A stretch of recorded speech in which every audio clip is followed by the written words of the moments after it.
kalau misalkan nih Kak Mary, pengeluaran itu ternyata lebih besar. Ya itu kan banyak juga yang seperti itu. Akhirnya mengandalkan utang atau pay later seperti itu ya, kartu kredit gitu. Dan itu artinya ada dua nih Kak Mary, antara kita menurunkan pengeluaran itu atau yang kedua ya naikin income. Benar ya, sebenarnya tujuan keuangan itu juga sangat penting ya. Ibarat kita misalkan mau berangkat ke suatu tempat gitu ya, kita harus tahu nih kita mau pergi kemana. That's why akhirnya kita tahu menentukan langkah-langkah yang seperti apa gitu ya, termasuk di dalam keuangan juga gitu.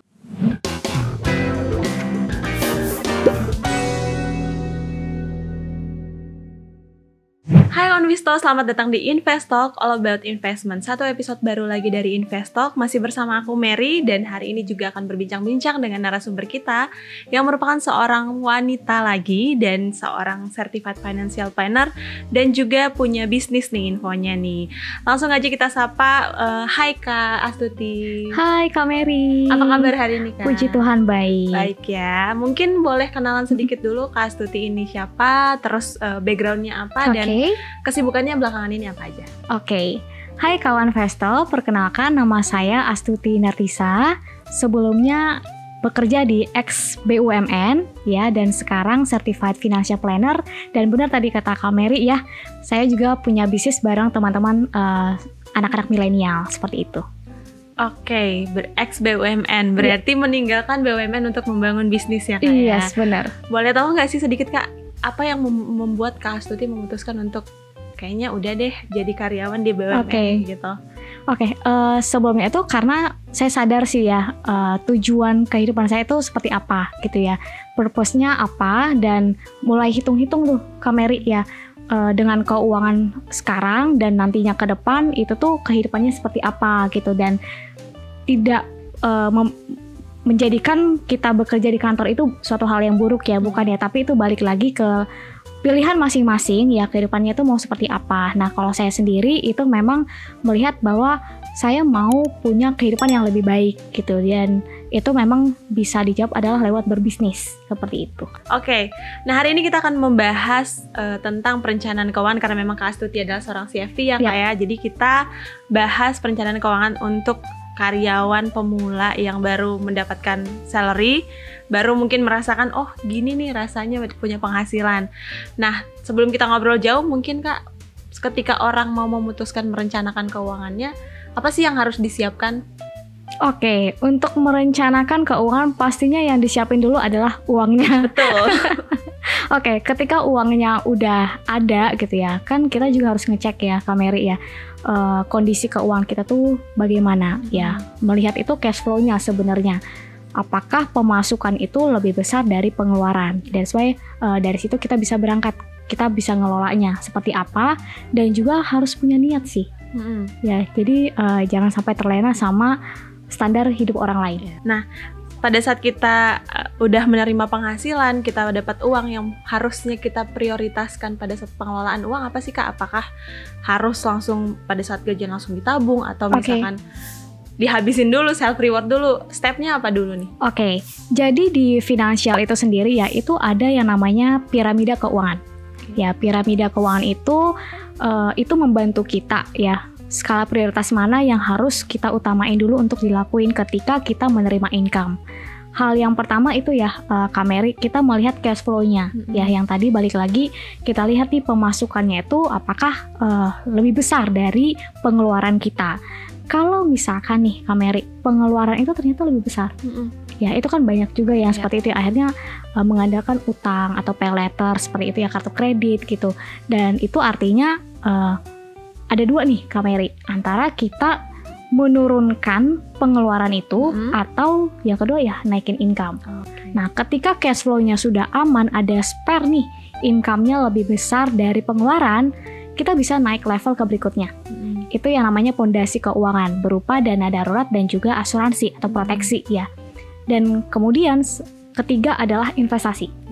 Nah setelah itu baru kita lanjut untuk tujuan-tujuan keuangan lainnya seperti itu. Oke, kita berangkat dulu yang pertama nih Kak, dari cash flow.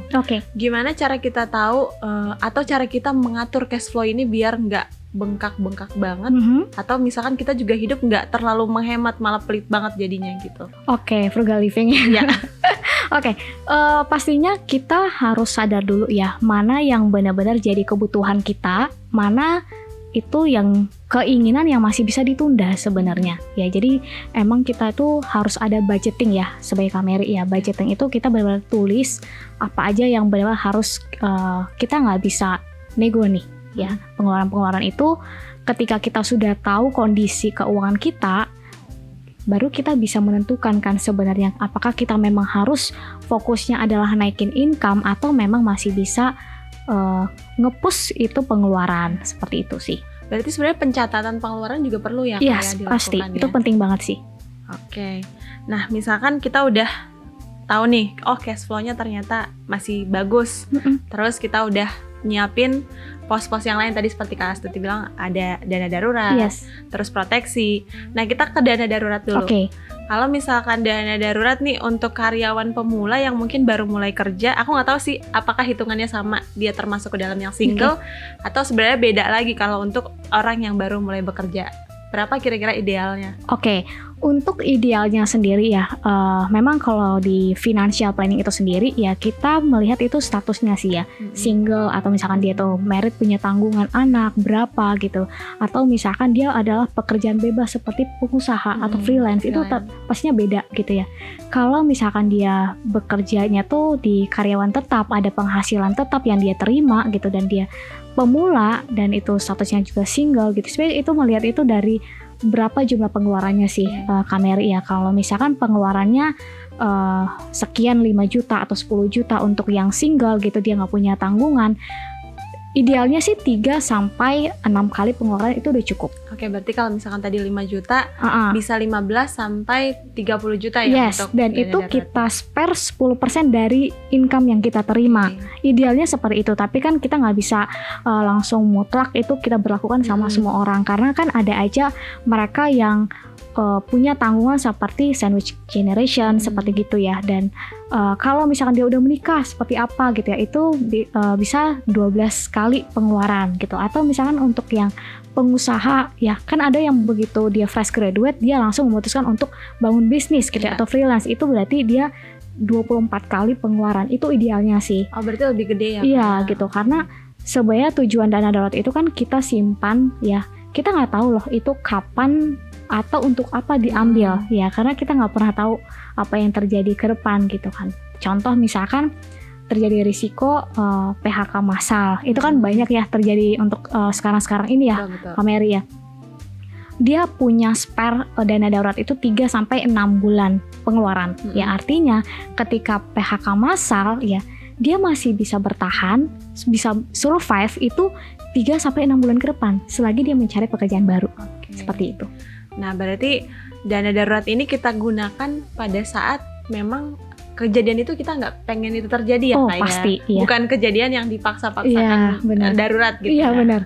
Itu sering juga ya. Banyak, karena kayak kemarin juga misalkan ada konser-konser yang hanya katanya mungkin akan terjadi sekali nih di Indonesia. Jadi memaksakan bahwa ini keadaan darurat nih, akhirnya diambil dari dana darurat. Nah, kalau misalkan udah terlanjur seperti itu, Kak, apakah kita jadi berhutang ke dana darurat yang kita sudah sediakan ini, atau ya udah biar dana daruratnya yang sisa aja gitu? Itu banyak banget sih terjadi ya, dan sempat kontroversi ya waktu itu ya. Aduh, ini darurat nih sebenarnya gitu ya, karena sekali seumur hidup dan kita nggak pernah tahu misalkan ini band gitu ya, salah satu misalkan udah meninggal gitu. Contoh ya, amit-amit ya. Nah, kita nggak punya kesempatan lagi gitu.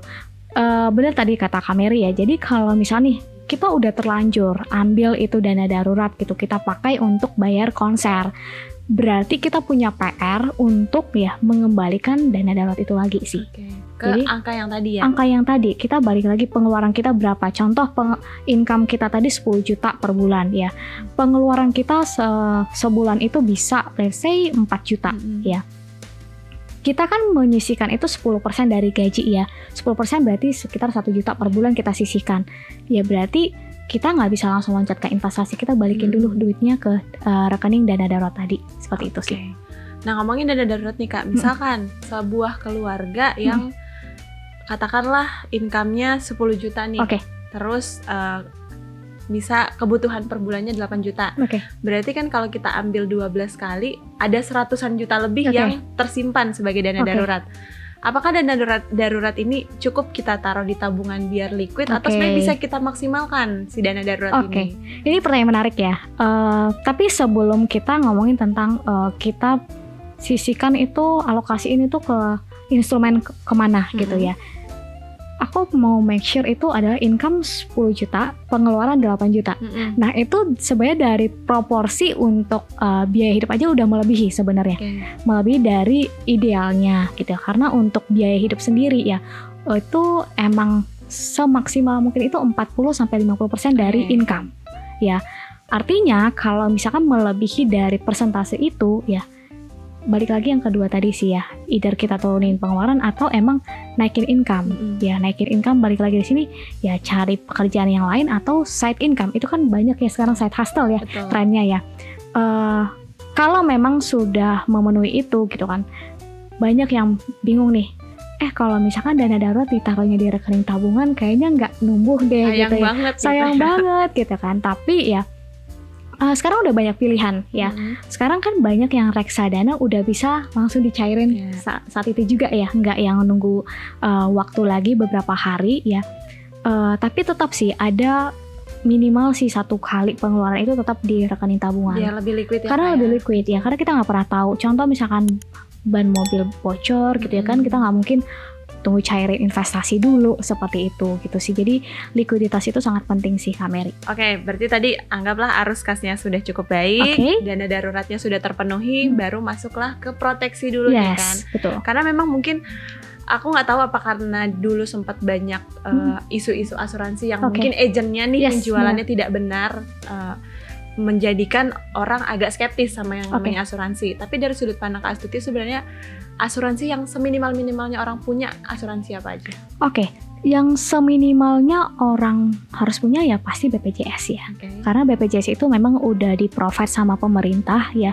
Itu buat kalangan menengah ke bawah itu sangat-sangat membantu banget gitu ya. Atau misalkan kita cuma sekedar berobat ke rumah sakit, cuma beli obat itu sangat-sangat ngebantu banget. Cuman kalau memang kita butuh dapat pelayanan yang maksimal untuk misalkan rawat inap atau operasi, kalau mau dapat kenyamanan yang lebih, memang itu yang asuransi pribadi kan, seperti itu. Berarti asuransi kesehatan itu seminimal-minimalnya kita punya ya? Iya, benar. Nah, untuk ada perbedaan nggak sih untuk yang single atau dengan yang sudah berkeluarga untuk asuransinya?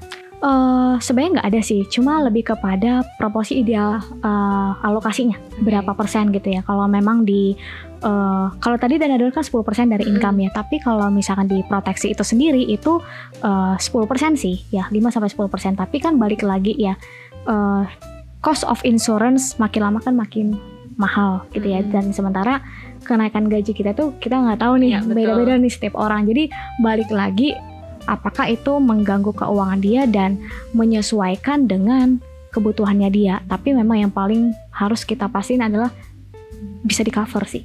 Gitu. Nah, aku juga pernah dengar sih Kak, misalkan katanya kalau udah punya anak, asuransi jiwa itu perlu. Nah, kalau untuk single sebenarnya perlu nggak sih asuransi jiwa? Tetap perlu. Tetap perlu. Ya. Pertimbangannya gini, kita single atau misalkan menikah, ya udah punya keluarga, tetap kan ujung-ujungnya ada risiko yang pasti terjadi ya, itu adalah meninggal dunia. Itu kita nggak bisa hindarin ya, itu adalah risiko yang suatu pasti terjadi gitu kan. Dan balik lagi ya, jangan kita ketika lahir meninggal pun ada biayanya kan sebenarnya ya, untuk kuburan juga seperti itu gitu kan. Dan itu pasti jangan sampai kita merepotkan orang lain ya, artinya kita meninggal tapi kita meninggalkan beban juga sama orang lain gitu kan. Dan berikutnya kita masih single nih, premi asuransi itu tuh lebih murah Kak.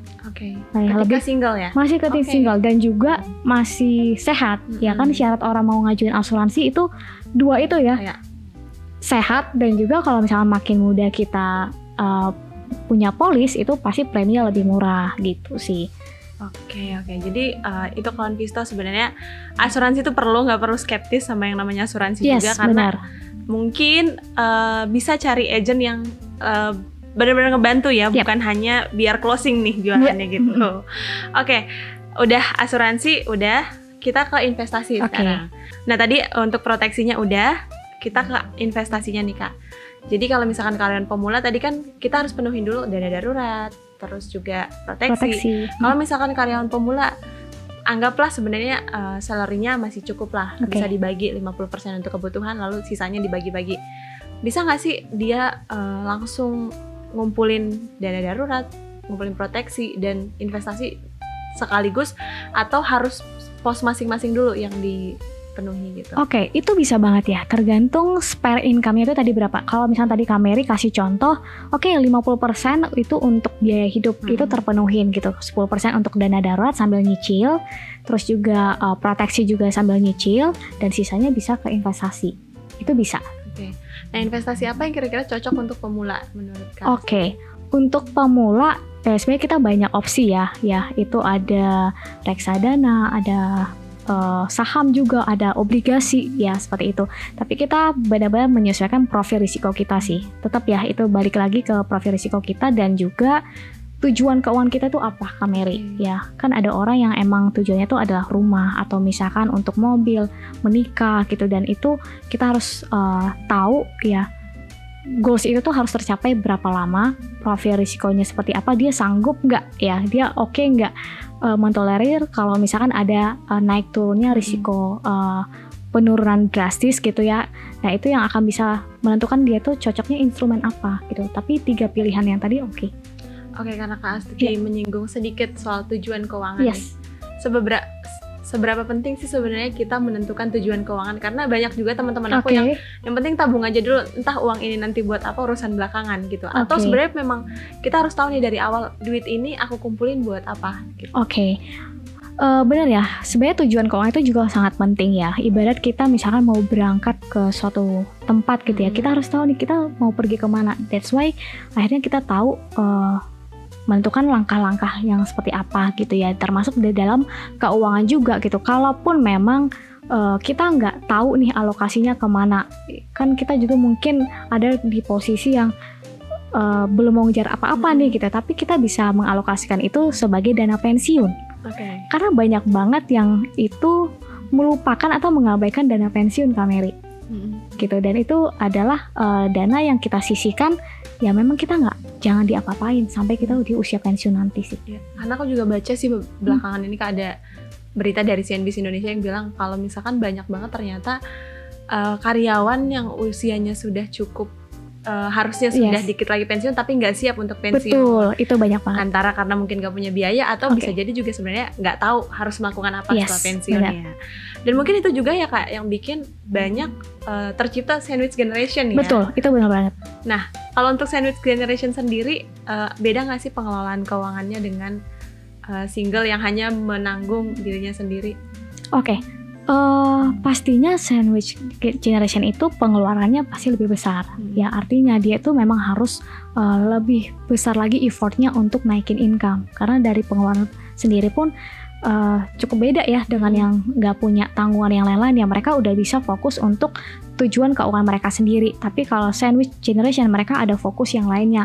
Jadi mungkin kelihatannya agak sedikit lebih lambat gitu ya dibandingkan yang lain, dan kita nggak bisa compare keuangan kita dengan yang lain. Even kita misalkan income-nya sama ya, tapi kita nggak bisa lihat membandingkan, oh dia udah punya uang sekian ratus juta yang ini belum gitu. Tapi kan dapurnya beda gitu ya, dan itu yang memang harus kita pastiin ya. Kita harus bisa lepas dari jebakan sandwich generation itu sendiri ya. Gimana caranya? Yang ada 2 ya pasti ya.